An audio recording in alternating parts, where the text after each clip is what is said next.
സാറിൻ്റെ ആദ്യത്തെ ചാപ്റ്ററിലെ ഒരു വാക്ക് ഞാനൊന്ന് കടമെടുക്കുകയാണ്. വ്യാപാര ബുദ്ധിയില്ലാത്തവൻ എന്ന ഒരു കുശുമ്പ് നിറഞ്ഞ കുറ്റപ്പെടുത്തലിൽ നിന്നും ഫോബ്സ് പട്ടികയിൽ എണ്ണം പറഞ്ഞ മലയാളികളുടെ ഇന്ത്യക്കാരുടെ കൂട്ടത്തിൽ സാർ എത്തിച്ചേർന്നു. വലിയ ലക്ഷ്യങ്ങളൊന്നുമില്ലാതെ 14-ാമത്തെ വയസ്സിൽ ആ തൃശ്ശൂർ പ്രാന്തപ്രദേശങ്ങളിൽ കൂടി സൈക്കിൾ ചവിട്ടി നടന്ന ആളിൽ നിന്നും റോൾസ് റോയ്സ് ഏറ്റവും ഭാഗ്യവാനായ ഉപഭോക്താവിന് സമ്മാനം നൽകുന്ന ഒരു വലിയ ശൃംഖലയുടെ തലപ്പത്തേക്ക് സാർ എത്തിച്ചേർന്നു. ഈ ഒരു ട്രാൻസിഷനിൽ, ഈ രൂപമാറ്റത്തിൽ സാറിന് എന്തായിരുന്നു മാർഗദർശിയായി കൂടെ ഉണ്ടായിരുന്നത്? ഫസ്റ്റ് ഓഫ് ഓൾ, എൻ്റെ വീട്ടിൽ എൻ്റെ മറ്റ് ബ്രദേഴ്സ് ഷോപ്പിലിരിക്കാറുണ്ട്. മോർണിംഗ് ടു നൈറ്റ് അവർ വർക്ക് ചെയ്യും. ഞാൻ എൻ്റെ ചെറുപ്പത്തിലൊന്നും ഞാൻ ഷോപ്പിൽ പോയിട്ടില്ല, ഇരുന്നിട്ടില്ല. എനിക്ക് ഈ പുറം പണികളിഷ്ടം, പുറത്തെ കാര്യങ്ങൾ അന്വേഷിക്കുക. എൻ്റെ സിസ്റ്റേഴ്സിൻ്റെ എല്ലാ വർഷവും മാരേജ് ഉണ്ടാവും. അപ്പോൾ അവർക്ക് വേണ്ട, പണ്ട് കാലത്ത് ഇന്നത്തെ പോലെ ഇവൻ്റ് മാനേജ്മെൻറ്റ് കമ്പനികളൊന്നുമില്ല. കല്യാണങ്ങൾ അവനവൻ്റെ വീട്ടിലാണ് നടത്താറ്. ഇന്ന് കറി വയ്ക്കാനൊക്കെ ആയിട്ട് വലിയ ഉരുളിയൊക്കെ വാടകയ്ക്ക് കൊണ്ടുവരണം, ചെമ്പ്, വലിയ പാത്രങ്ങൾ പണിക്കാരെ കൊണ്ടുവരണം. അങ്ങനെയുള്ള പുറം പണികളാണ് എനിക്കിഷ്ടം. വീട്ടിൽ വേണ്ട, കൃഷി ചെയ്യുന്നുണ്ട്, നെൽകൃഷി, അവിടുന്ന് നെല്ല് കൊയ്ത് കൊണ്ടുവരണം, അത് അങ്ങനെയുള്ള പുറം പണികൾ. അപ്പം എന്നെ ഒരു മടിയനായിട്ടാണ്, ഞാൻ ഷോപ്പിൽ പോവില്ല, ഷോപ്പിലിരിക്കില്ല. അതുകൊണ്ടാണ് എന്നെ മടിയൻ എന്ന് വിളിക്കുന്നത്. അല്ലാണ്ട് ഞാൻ പണിയെടുക്കില്ല എന്നുള്ളതല്ല. ഞാൻ വർക്ക് ചെയ്തിരുന്നു. എനിക്ക് തോന്നുന്നത് ഞാൻ അവരെക്കാളും കൂടുതൽ വർക്ക് ചെയ്തിരുന്നതാണ്. പിന്നെ ദുബായിക്ക് പോകേണ്ട ഒരു സാഹചര്യം വന്നു. അങ്ങനെ ഗൾഫിൽ വളരെയധികം ഓപ്പർച്യൂണിറ്റി ഉണ്ട് ജ്വല്ലറി ബിസിനസ്സിൽ. അവിടെ നിന്ന് വരുന്ന ആളുകളൊക്കെ സ്വർണം കൊണ്ടുവരേണ്ട. അന്ന് കാലത്ത് ഈ 80-ലൊക്കെയും ദുബായിൽ നിന്ന് സ്വർണം കൊണ്ടുവരാമെന്നുള്ളത് മലയാളിയുടെ ഒരു വലിയൊരു അടങ്ങാത്തൊരു ആഗ്രഹമാണ്. 2 കാരണങ്ങളൊന്ന്, ഗോൾഡ് പ്രൈസിലുള്ള ഡിഫറൻസ്. അന്ന് ഇവിടെ ഗോൾഡ് കൺട്രോൾ ആക്ട് ഉണ്ടായിരുന്നു. 24 കാരറ്റ് ഉപയോഗിക്കാനോ കൊണ്ടുനടക്കാനോ പാടില്ല. അപ്പോൾ അവിടെ 1 ലക്ഷം രൂപയുടെ സ്വർണ്ണം ഇവിടെ എത്തുകയാണെങ്കിൽ അതിൻ്റെ വില 10 ലക്ഷം രൂപയായി. നിങ്ങൾ പഴയ പടങ്ങൾ നോക്കുകയാണെങ്കിൽ ഗൾഫിൽ നിന്ന് ലോഞ്ചിൽ ഗോൾഡ് വരുന്നു, അമിതാഭ് ബച്ചൻ്റെയൊക്കെ പടമുണ്ട്. അത് മൊത്തം ഏത് പടം എടുത്താലും പകുതി പടങ്ങളും കള്ളക്കടത്ത് വരുന്നതിൻ്റെ ആയിരിക്കും. അപ്പം അത്രയധികം ഗോൾഡിൻ്റെ വില വ്യത്യാസം ഉണ്ടായിരുന്നു. അപ്പോൾ ദുബായിക്ക് പോകാനായിട്ടുള്ളൊരു അവസരം കിട്ടിയപ്പോൾ കച്ചവടത്തിലേക്കും ശോഭിച്ച് നിൽക്കുന്ന എൻ്റെ ബ്രദേഴ്സ് പറഞ്ഞു, ഇവനെന്തായാലും പണിയും തൊഴിലൊന്നുമില്ല, അയാൾ മടിയനായിട്ട് അവിടെ നടന്നോളാം. പിന്നെ അന്ന് സ്വർണ്ണക്കട നടത്തുന്നതിനേക്കാളും അന്ന് ഞാൻ ചെല്ലുമ്പോൾ ഇറാൻ ഇറാഖ് വാറ് നടക്കുക.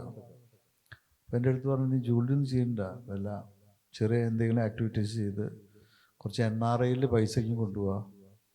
അപ്പോൾ കണക്കിൽ അന്ന് ഇൻകം ടാക്സ് എന്ന് പറയുന്നത് 60%. അത്രയും വലിയ ഇൻകം ടാക്സിലുള്ള സമയമായിരുന്നു. എന്തെങ്കിലും ഒരു കൊച്ചു ഏർപ്പാട് എന്നെ ഒന്ന് തളയ്ക്കുക എന്നുള്ളതും കൂടിയാണ് അവരുടെ മനസ്സിൽ. എവിടെയെങ്കിലും കൊണ്ടുപോയിട്ട് അവിടെയെങ്കിലും പോയി ഇരിക്കുക എന്നുള്ളതാണ്. എനിക്ക് പോകുമ്പോഴും എനിക്ക് വാശിയുണ്ടായിരുന്നു, എന്തെങ്കിലും ചെയ്ത് ഇതൊന്ന് നന്നായിട്ട്, ഒരു മിടുക്കനാണ്, നല്ല കച്ചവടക്കാരൻ ഒരു സ്റ്റാമ്പെങ്കിലും അവരെ നിന്ന് കിട്ടണം എന്നുള്ളതുണ്ടായിരുന്നു. അപ്പോൾ അതുകൊണ്ടായിരിക്കാം പല കാരണങ്ങളും. ഇപ്പം ഞാൻ ഇന്ത്യയിൽ ഞങ്ങളുടെ ഒരു 2001-ലാണ് ഞങ്ങൾ പാർട്ടീഷൻ കഴിഞ്ഞ് ഞങ്ങളെല്ലാം സെപ്പറേറ്റഡായി. ചെറിയൊരു ഇഷ്യൂവിൻ്റെ മുകളിൽ ഞാൻ ഇന്ത്യയിലേക്ക് സ്വർണ്ണക്കട നടത്താനായിട്ട് വന്നു. ഞാൻ ഇവിടെ വരുമ്പോൾ മോർ ദാൻ 30 ഷോപ്സ് ഞാൻ അവിടെ തുടങ്ങിയതിന് ശേഷമാണ് ഞാൻ ഇന്ത്യയിലേക്ക് വരുന്നത്. എനിക്ക് ഇന്ത്യൻ ജ്വല്ലറിയിലൂടെ വന്നപ്പോൾ ഞാൻ കാണുന്നത്, ഞാൻ വലിയൊരു കടലിൽ നീന്തി വരുന്ന ഒരാളായിട്ടാണ് എനിക്ക് തോന്നിയത്. എനിക്ക് ഈ കാണുന്ന ഇന്ത്യയിലത്തെ കച്ചവട ഒരു സ്വിമ്മിംഗ് പൂൾ പോലെ തോന്നിയുള്ളൂ. എന്താ വെച്ചാൽ എല്ലാ ഷോപ്പിൻ്റെ ഓണേഴ്സും ക്യാഷ് കൗണ്ടറിൽ ഇരിക്കുക. എന്നിട്ട് അവർ പറയും, ഞാൻ മുതലാളി എന്ന് പറയും. ഞാൻ ക്യാഷ് കൗണ്ടറിൽ ഇരുന്നിട്ടില്ല. ഞാനിവിടെ വരുമ്പോൾ ഇവിടുത്തെ കച്ചവടക്കാരെല്ലാം സിംഗിൾ ഷൂറും ഓണർ ഇരിക്കുന്നു, അവരുടെ ബ്രദേഴ്സോ മക്കളോ ആൻറ്റി അങ്കിൾ ആരെങ്കിലും ഇനി കടയിലുണ്ടാവും. ഒരു ഫാമിലി ബിസിനസ്. ജ്വല്ലറി എന്ന് പറഞ്ഞാൽ ഇന്ത്യൻ ജ്വല്ലറി ബിസിനസ് ഒരു ഫാമിലി ബിസിനസ്. അവർ കാലത്ത് പോയി കട തുറക്കുന്നു, രാത്രി വീട്ടിൽ തിരിച്ചു വരുന്നു. അപ്പോൾ എനിക്കിതൊരു അതിശയമായിട്ട് തോന്നി. എന്താണെന്ന് വെച്ചാൽ ഞാൻ അവിടെ അങ്ങനെ കടയിൽ ഇരുന്നിട്ടില്ല, ഞാൻ ഓഫീസിലിരിക്കുന്നത്. എനിക്കൊരു സിസ്റ്റം ഞാൻ ഡെവലപ്പ് ചെയ്തിട്ടുണ്ട്. ഞാൻ ഇവിടെ വന്ന് ഫസ്റ്റ് ഒരു കട തുടങ്ങിയപ്പോൾ സാറ് ചോദിച്ചേക്കാണ് കൂടുതൽ പറയുന്നുണ്ട് ഞാൻ ഇല്ല, അതാണ് വേണ്ടത്. ഞാൻ ഒരു കട തുടങ്ങി. എൻ്റെ ബ്രദേഴ്സ് പറഞ്ഞു, ഞാനിവിടെ ആദ്യം കട തുടങ്ങിയത് കോട്ടയത്താണ്. കോട്ടയം ഉദ്ഘാടനം കഴിഞ്ഞിട്ട് ഇവിടെ പറഞ്ഞു, ഇവിടെ ബാക്ക് വാട്ടർ ഉണ്ട്, നമുക്ക് ഒരാൾ പറഞ്ഞു ഇവിടെ ബോട്ടിങ് നടത്താമെന്ന് പറഞ്ഞു. ഞാൻ ഉദ്ഘാടനം കഴിഞ്ഞൊരു 12 മണി ഇപ്പോൾ ബോട്ടിങ്ങിന് പോയി. എൻ്റെ ബ്രദേഴ്സോ തൃശ്ശൂരിൽ നിന്നവർക്കൊക്കെ അതിശയം, ഇതിൻ്റെ ഓണർ ബോട്ടിൽ പോയി കിടന്ന് അവർ ധാരണ ക്യാഷിലിരിക്കണം, വിൽക്കുന്നതിൽ 99% നമ്പർ 2 ആണ്, ബില്ല് എഴുതില്ല. അങ്ങനത്തെ ഒരു സിസ്റ്റം ഇവിടെ ഫോളോ ചെയ്യുന്നുണ്ട്. നമുക്കിത് അറിയില്ലായിരുന്നു. അങ്ങനെ നെക്സ്റ്റ് ഇയർ ഞാൻ 4 ഷോപ്പ് തുടങ്ങി. അപ്പോഴും ഈ ഒറ്റക്കടക്കാരാണ് ഇവിടെ എല്ലാവരും ഉള്ളൂ. Not only Kerala, all India. അതിന് പിറ്റേ വർഷം ഞാൻ 10 കട തുടങ്ങി ഇന്ത്യയിൽ. അപ്പോഴാണ് ഇവിടെ ഉള്ളവർക്കും കാണുന്നത്. എൻ്റെ അടുത്ത് ഇപ്പോഴത്തെ വലിയ ഗ്രൂപ്പുകൾ എൻ്റെ അടുത്ത് വന്നു, നീ എങ്ങനെ ഈ കട തുടങ്ങണം, എന്താണ് എൻ്റെ ഞാനപ്പോൾ അവരൊക്കെ കൊണ്ടുവന്ന് അവർക്കൊക്കെ ക്ലാസ് കൊടുത്തു. നിങ്ങൾ ഷോപ്പിലിരിക്കരുത്, നിങ്ങൾ ഓഫീസിലിരിക്കുക, നിങ്ങൾക്ക് ചിന്തിക്കാൻ സമയം കിട്ടും, നിങ്ങൾക്ക് പലതും ആലോചിക്കാം. 100% ബില്ല് എഴുതി വെക്കുക, നിങ്ങൾ ഇൻകം ടാക്സ് കൊടുക്കൂ, നിങ്ങളുടെ ബാലൻസ് ഷീറ്റ് നന്നാക്കുക. ഒരു കുട്ടികൾ പഠിക്കുമ്പോൾ നിങ്ങളുടെ എൻഡ് ഓഫ് ദി ഡേ നിങ്ങളുടെ ബാലൻസ് ഷീറ്റ് എന്ന് പറയുന്നത് നിങ്ങളുടെ സർട്ടിഫിക്കറ്റാണ്, നിങ്ങളുടെ മാർക്ക് ലിസ്റ്റ് കാണണ്ടേ. കച്ചവടക്കാരൻ്റെ മാർക്ക് ലിസ്റ്റാണ് ബാലൻസ് ഷീറ്റ്. ബാലൻസ് ഷീറ്റ് നന്നായി കഴിഞ്ഞാൽ ബാങ്കുകാർ ലോൺ തരും. ഇവിടെ കേരളത്തിൽ ബാങ്കുകാർ ലോൺ തരുന്നത് മുഴുവൻ ഒരു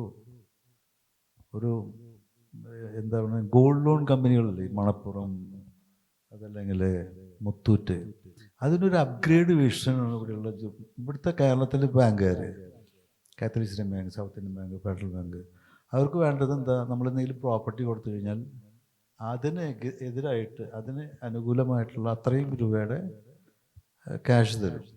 അപ്പോൾ അവർക്ക് വേണ്ടത് കൊളട്രൽ വേണം. ഇങ്ങനെ എൻ്റെ കയ്യിൽ കൊളട്രൽ കൊടുക്കാനായിട്ട് എൻ്റെ കയ്യിൽ പറമ്പോ അല്ലെങ്കിൽ സ്ഥലങ്ങളൊന്നുമില്ല. ഞാനിവിടെ തുടങ്ങിയിട്ട് 1 വർഷത്തിനകത്ത് ഞാൻ കാത്തലിക് ഇസ്ലാം ബാങ്കിൻ്റെ അടുത്ത് അക്കൗണ്ട് തുടങ്ങിയിട്ട് ഞാൻ ചോദിച്ചു, എനിക്ക് ഇങ്ങനെ ലോൺ വേണമെന്ന് പറഞ്ഞു. 1 കോടി രൂപയും അവരുടെ മാക്സ് 1 കോടിയോളം ഉള്ളവർ കേട്ടിട്ടും കൂടി ഇല്ല. ഞാൻ അവരുടെ ഡയറക്റ്റ് ബോർഡിൽ പോയി കണ്ടു. അന്ന് ഞാൻ തീരുമാനിച്ചു, കേരളത്തിൽ നമുക്ക് കച്ചവടം ചെയ്യാൻ പറ്റില്ല. അന്ന് ഞാൻ ABN ആംറോ ബാങ്ക് ബോംബെ, അവരെ മാനേജർ, അവരെ ഹെഡിനെ കാണാൻ പോയി, ആൻഡ്രോപ്പിൽ പോയി. എനിക്ക് ആ വർഷം 50 കോടി രൂപയാണ് അവർ ഫെസിലിറ്റി പാസ്സാക്കി തന്നത്. എൻ്റെ കമ്പനിയിൽ ഞാൻ ഇൻവെസ്റ്റ് ചെയ്തത് 50 കോടി രൂപയുടെ നെറ്റ് വർത്ത് ഉണ്ടായിരുന്നു. അതിന് അഗേൻസ്റ്റ് 50 കോടി രൂപ. അന്ന് gold price was 400 rupees per gram, 400 രൂപ ഗ്രാമിനുള്ളൂ. അന്ന് എനിക്ക് 50 കോടി ലോൺ കിട്ടാന്ന് പറഞ്ഞാൽ 10-15 ഷോപ്പ് തുടങ്ങാനായിട്ടുള്ള ക്യാഷ് അത് മതി. അതിവിടെയുള്ള ജൂലിക്കാർക്ക് അറിയില്ല. നെക്സ്റ്റ് ഇയർ ഞാൻ കേരളത്തിൽ തുടങ്ങുമ്പോൾ ഇവിടെ ഭയങ്കര അൺഹെൽത്തി കോമ്പറ്റീഷനാണ്. നിങ്ങൾക്കറിയാം, നിങ്ങളുടെ വീടുകളിലേക്ക് ജ്വല്ലറി കല്യാണമായി കഴിഞ്ഞാൽ സ്വർണം വാങ്ങാനുണ്ടോ എന്നൊക്കെ ചോദിച്ച ആളുകൾ വരും.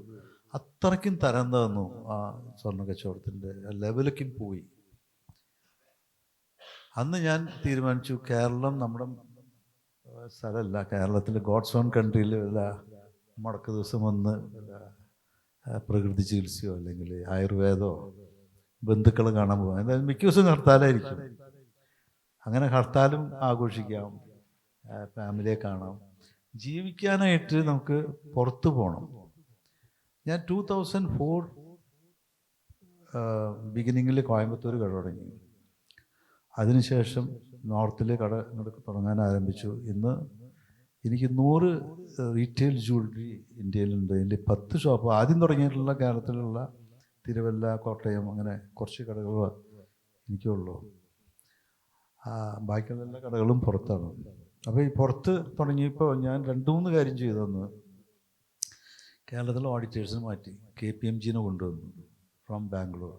അന്ന് ഇവർക്ക് ഈ വലിയ ഓഡിറ്റ് ഫേമിലൊന്നും കേരളത്തിൽ സ്ഥാപനം ഉണ്ടായിരുന്നില്ല. KPMGയെ കൊണ്ടുവന്നു. ബാങ്കുകളെ മുഴുവൻ ഞാൻ നോർത്ത് ഇന്ത്യൻ ബാങ്കുകളാക്കി. അവർക്ക് കൊളാറ്ററൽ കൊടുക്കണ്ട, ബാലൻസ് ഷീറ്റ് മാത്രം കണ്ടാൽ മതി. ഇതിന് ശേഷം 5-6 വർഷത്തിനകത്ത് മറ്റു ഗ്രൂപ്പുകളെല്ലാം ഇത് പഠിക്കുകയും അവരത് ചെയ്യുകയും അവരിപ്പോൾ എന്നെക്കാളും നന്നായിട്ട് ചെയ്യണമെന്ന് എനിക്ക് തോന്നുന്നത്. പല കാര്യങ്ങളിലും ഞങ്ങളുടെ കമ്പനിയാണ് ആദ്യമായിട്ട് ഇംപ്ലിമെൻ്റ് ചെയ്തിട്ടുള്ളത്. ഇപ്പോൾ യൂണിഫോം ഞാൻ 1990 യൂണിഫോം ഇംപ്ലിമെൻ്റ് ചെയ്തു. അന്നൊക്കെ യൂണിഫോമുകൾ ചിന്തിക്കാൻ പറ്റില്ല ഇന്ത്യയിലുള്ള ഒരു കച്ചവടക്കാർക്കും. ഞാൻ യൂണിഫോമിൽ കുറച്ച് അതിര് വിട്ടു പോയെന്ന് പറയുന്നുണ്ട്. എൻ്റെ സ്ഥാപനത്തിൽ ആർക്കും മുസ്റ്റാഷ് പാടില്ല, താടി പാടില്ല, നഖം കടിക്കൽ പാടില്ല, സീറ്റ് വലിക്കൽ പാടില്ല, അങ്ങനെ കുറേ കാര്യങ്ങളുണ്ട്. അതിൻ്റെ ഒരു മൂർധന്യാവസ്ഥയിലേക്ക് പോയെന്നൊരു സംശയം എനിക്കുണ്ട്. മൊബൈല് എൻട്രി ചെയ്യാൻ പാടില്ല. മൊബൈൽ ഉപയോഗിക്കാത്ത 10,000-ഓളം എംപ്ലോയി ഉണ്ടെന്ന് പറഞ്ഞാൽ നിങ്ങൾക്കിപ്പോൾ ഞെട്ടലായിരിക്കും. ഇന്ന് 1 വയസ്സായ കുട്ടിക്ക് തന്നെ മൊബൈൽ കൊടുക്കുന്നുണ്ട്. ഇതൊക്കെയാണ് എൻ്റെ മൊത്തത്തിൽ. ഇപ്പോൾ സാറ് ചോദിക്കാൻ പോകുന്ന 5-8 ചോദ്യങ്ങൾക്ക് ഉത്തരം ഞാൻ പറഞ്ഞു കഴിഞ്ഞു.